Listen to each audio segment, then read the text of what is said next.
Hi FlossTube Stitchers. This is not actually going to be a Christmas themed video because I didn't have enough Christmassy things to show you, but it is the last day of my Christmas in July posting for social media. So I'm going to tie it in a little bit throughout the video. First of all, I changed my backdrop to Christmas temporarily. I'll probably put it back to summer or maybe start fall decorating for next week's video, but I did that just for today. And then my vintage stitch today is one of my very, very favorite things that I've ever stitched, and it happens to be Christmas. It's called Prairie Santa by Leisure Arts, and it's going to be a little hard to show because it has glass on it. So I've practiced this a few times, and I always get, there's like weird stuff that shows up, including lights and my own video, and so I'm sorry about this. It's just not the best view of it, but I love that it's on blue fabric.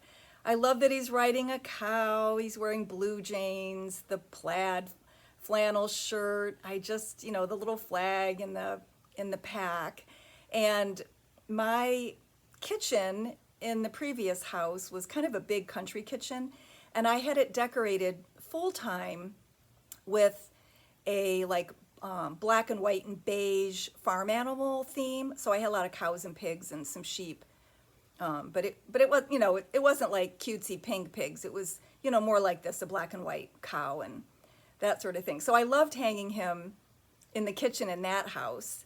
And in our current house, it had two different places that it would often find itself for Christmas. And one was over a piece of furniture in our entryway. And a few years ago, we changed that area to a permanent display.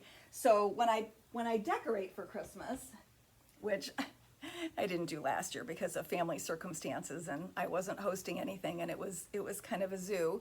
But when I do put it out, it ends up on the fireplace mantle. So I did find a picture of it, and what's really funny is the picture looks really small on the mantle, but I have it surrounded with Santa decor. So I'll put that at the end. I was reminded of that recently when I was watching the Carolina cross stitchers.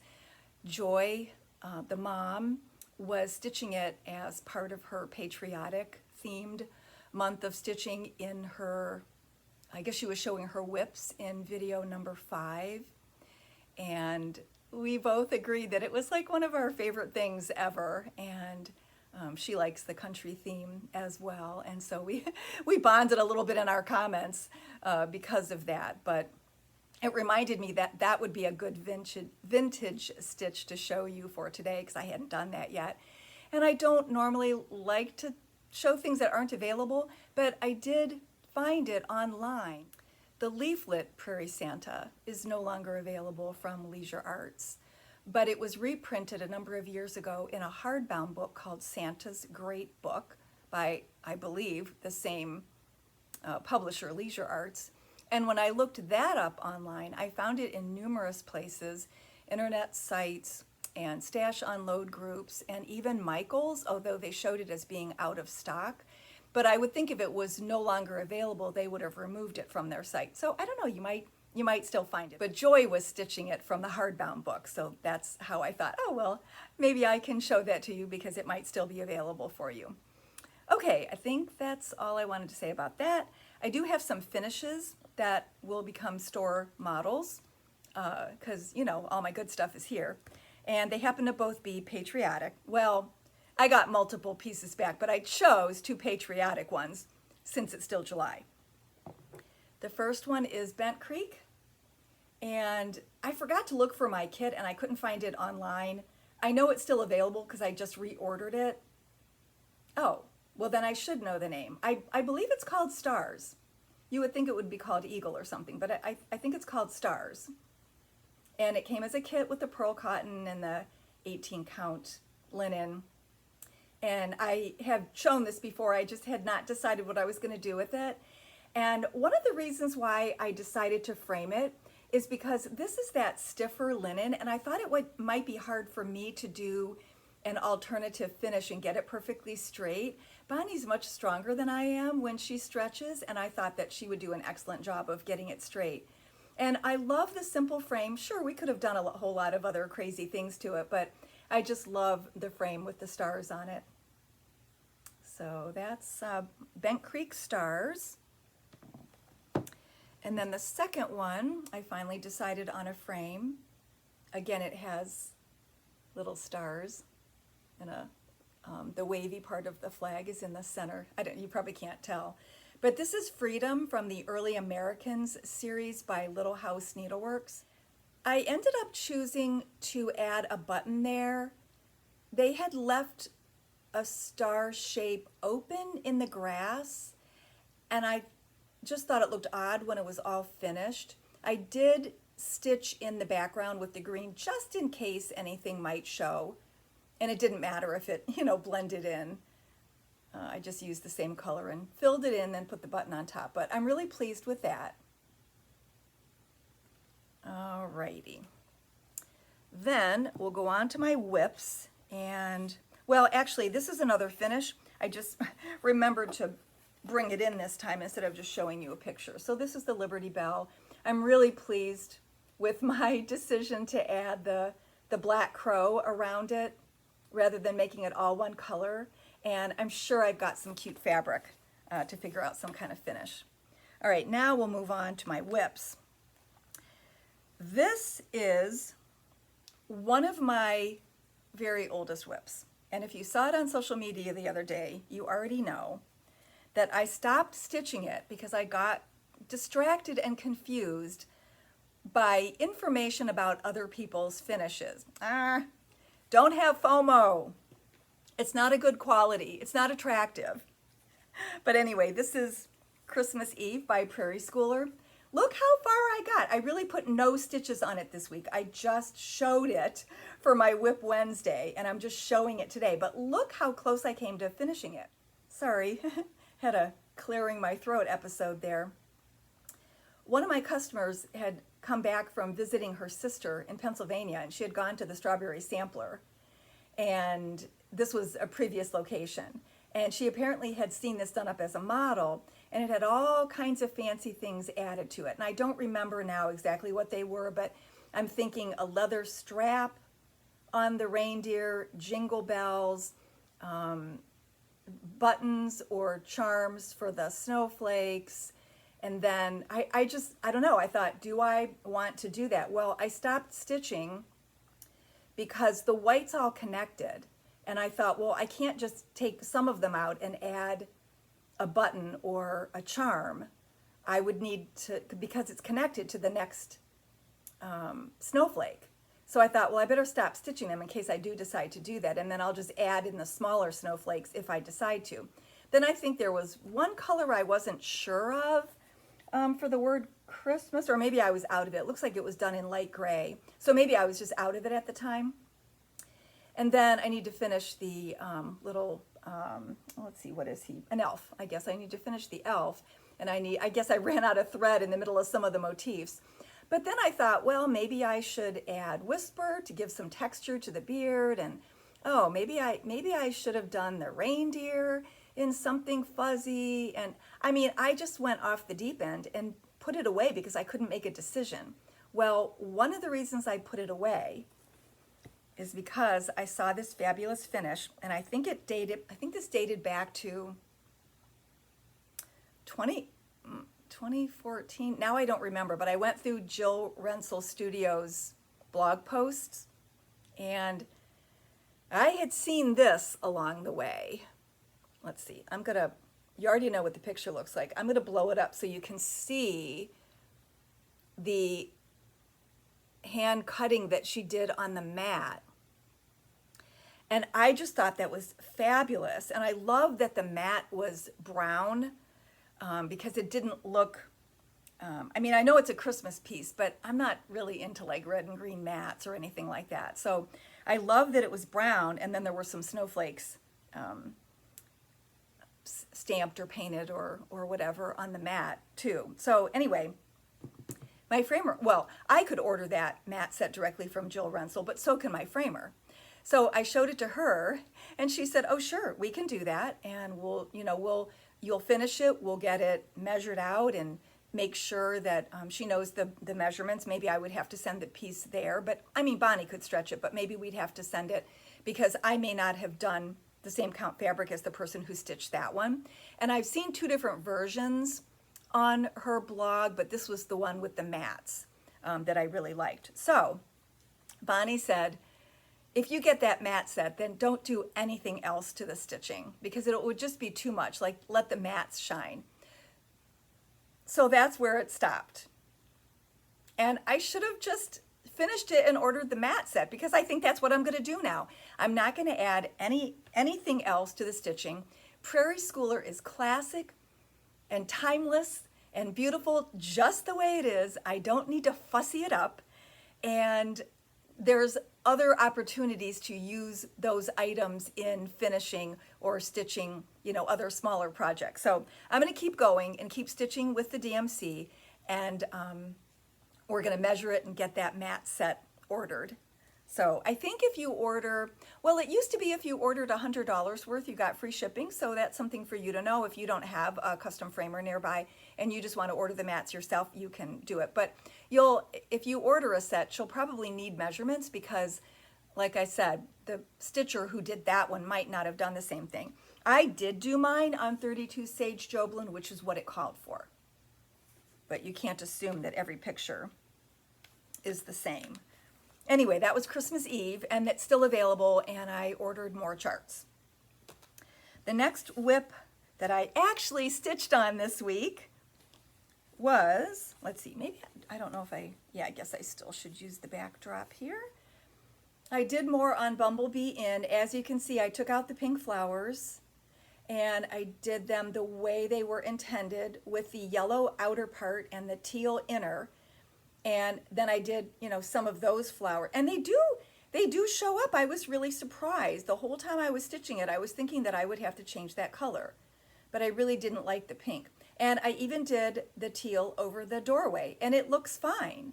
So I have very little to do. I have some, maybe 5 or 6 little tiny bees to put in there, and then I have to do all the greenery. I guess those 2 little white spaces are kind of like the vein in the leaf, like up here. So I have to do all the green, but other than that, it's basically done. So I was happy about that. Then I put a little bit more work into Forever in Peace by Sweet Wing Studio. And again, people keep commenting on the colors. And as you can see, this is enhanced brightness, and you can tell the printer did something because there's like a really drastic pinkish shadowing down here. I don't know if they tried to add more color to the picture, but this is unnaturally bright. The colors in person don't look like that, and I'm okay with it. But if you want to do it bright, obviously you can use the cover and make it brighter. So I added a little bit more white that you probably can't see, and then I added some more of the lighter blue. I was a little disappointed with this row right here because the dye lot of the dark blue gets really light at the end, so I think I might try to manipulate the thread so I'm using more of the darker parts, but I think when it's done, it's going to be fine. And I don't mind the faded look because I do have a lot of Prim Patriotic, and so it'll go just fine. Then, because it was Christmas week, I had to start something new. I didn't have to, but I had to. So I've been eyeing this ever since market. I wanted to do this reindeer. This is set 3 of Christmas in the Country by Annie B's Folk Art. And I just loved it. And I could do it the same way. Those are by... Wait. No, I think she finished these herself. Sorry, I was about to give credit to a finisher where it wasn't due. I think she finished these herself. And I could do the same thing, but they might be a little big for my tree because I don't always put up a real big tree. Sometimes I just do my tabletop trees. So that's one of the reasons why I chose this fabric. The other reason is because we have no models on 20 count Aida. So I thought it was time to remedy that situation, and I chose the 20 count raw linen Aida, and I did the body and head portion of the reindeer. I haven't done the antlers yet. I wasn't sure about the color. Rust. It's called Rust, and I don't know. I thought maybe rust was an interesting choice for a reindeer, but if I had made it darker, then the antlers wouldn't have shown up, and I thought, well, I'm only stitching with one strand on the 20 count, so if there's too much red in it, it won't really show up as much as if I were using two. So that's what the skein looks like, and you might not be able to tell, but there's like a burgundy color running through it. But I'm fine with it so far. There is one red in the picture that I might have to change so that it doesn't clash with that brownish rusty color, but that's no big deal. There's hardly any stitching on there.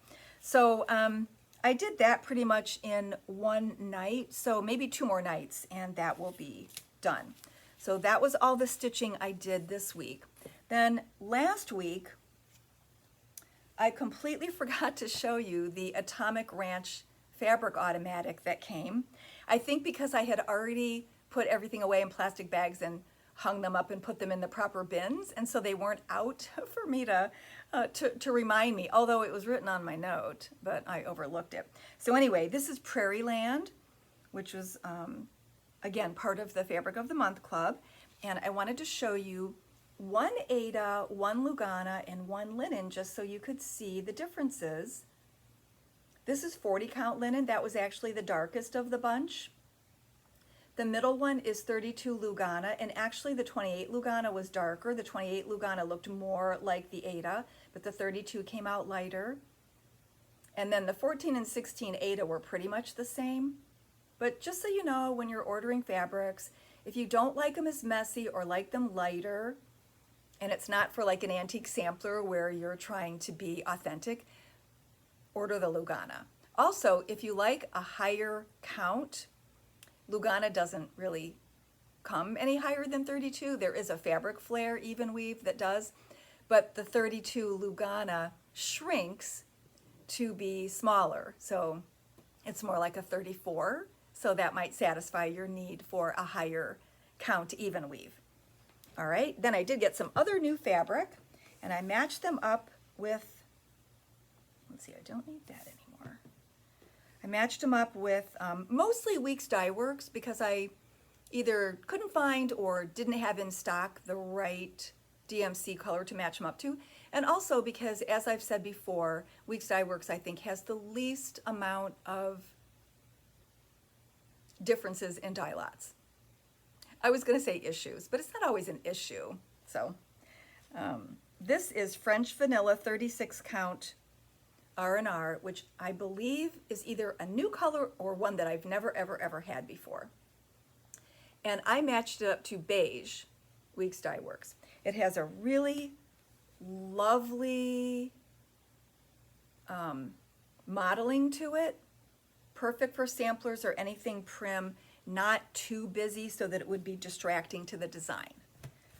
All right, then I also got 36 count in the pink, and I matched it up to Chablis. This is showing up pretty true to color on the screen, but Chablis is a good match if you want to go look it up in your stash. I don't know if this is used in anything yet. A lot of times I know because I've seen people post, oh, I'm looking for this design. So I think it's a new color. Maybe it was for a retreat, maybe it's for something that's not out yet. But anyway, it's really pretty. Then I got some Weeks Dye Works fabrics, which aren't new, but I know you like to see fabric, and maybe it's been a while since I've had these colors. So this is 36 Parchment. This is what parchment looks like in the thread. So the fabric is a little bit darker. Really, really pretty color, very neutral. Not too yellow, not too brown, not too orange, not too gray, not too green. It misses all the problem areas. It's just a really lovely beige.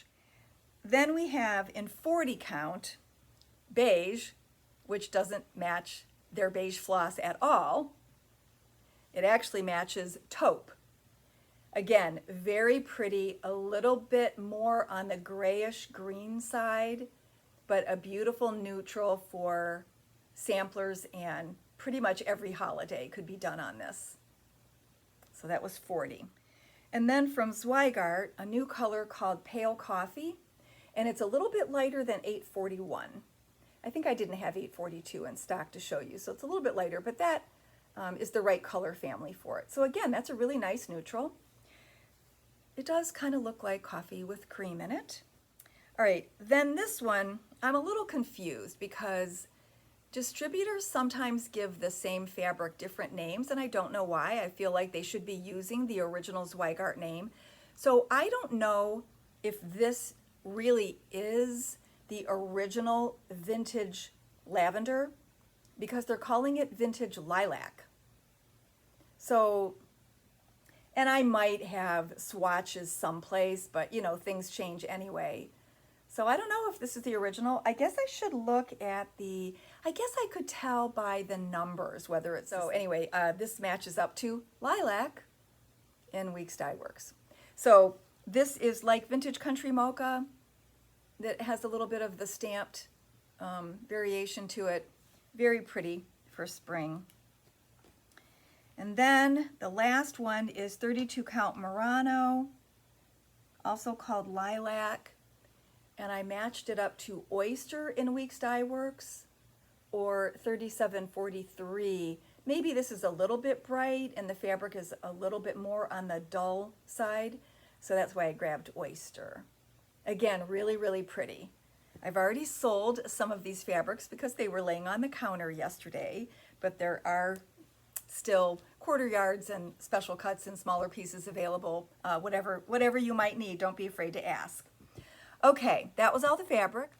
The giveaway from last week were the strawberry themed fibers, and that goes to, I'm gonna get the name wrong if I don't turn this sideways, Marianne Cowley. I think when I was typing her name, it kept trying to change it to Crowley with an R in it. But anyway, Marianne, I already commented on her comment and told her to give me her address, and I'll stick those in the mail. And her comment was that she loved making strawberry jam with her mother when she was a little girl, and she loved eating it as well.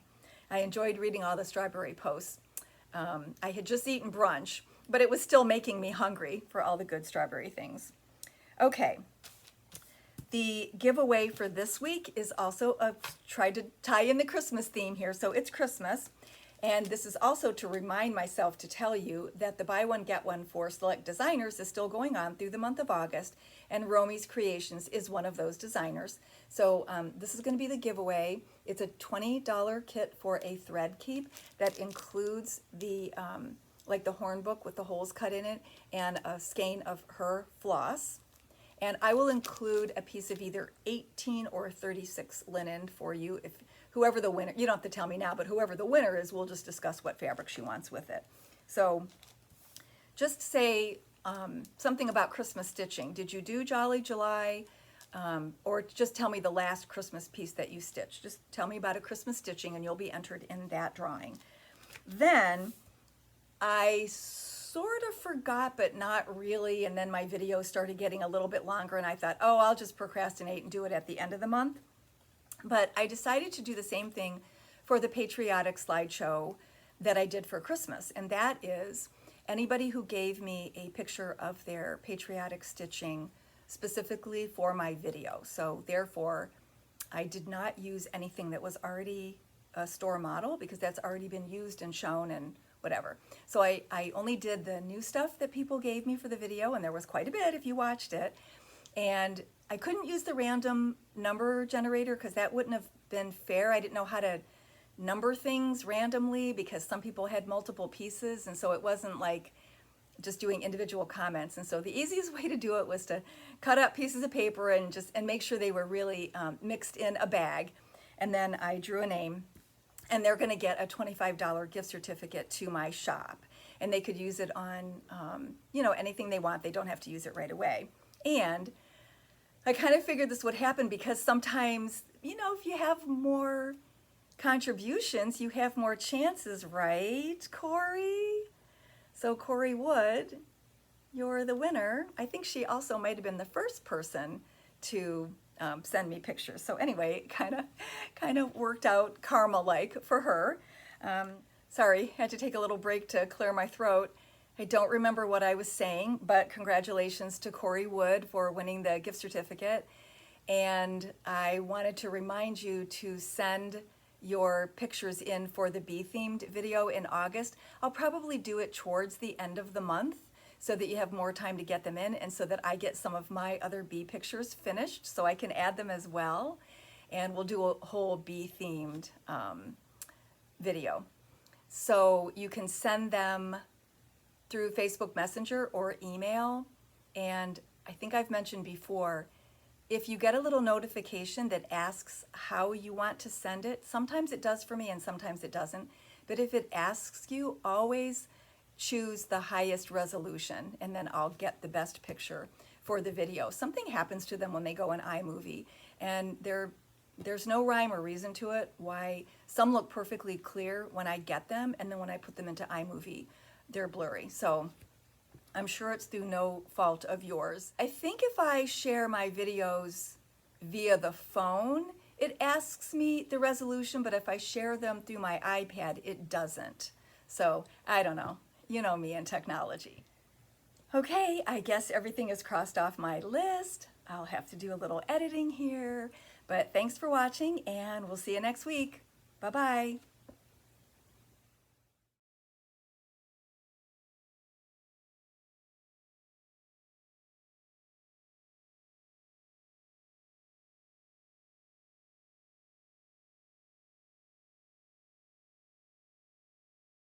No, okay, so that's just, okay, so, all right, stop adjusting your glasses. Let's get this back where it's supposed to go. Okay.